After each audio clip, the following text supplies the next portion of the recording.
The Silvertown explosion. On 19 January 1917 at around 7 p.m., a massive explosion tore through a former chemical works that had been converted to a TNT factory in London's East End. Shockwaves from the explosion at the former Brunner Mond Co works were reported in Essex, and the blast was heard in Kent, Southampton, and Norwich. Part of the factory was destroyed, as were several nearby streets. The force of the explosion showered molten metal for several miles. Between 60,000 and 70,000 buildings were damaged, including docks, warehouses, factories and a gasometer, which exploded, creating a massive fireball. The repair bill totaled some £0.25 million and the blast destroyed, or badly damaged, around 900 homes, leaving thousands homeless.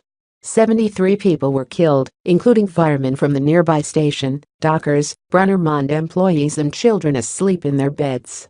More than 400 people were injured, 94 seriously. This community remembers the dead and injured, identified from inquest and other newspaper reports, those who had a lucky escape, and those who served with the emergency services.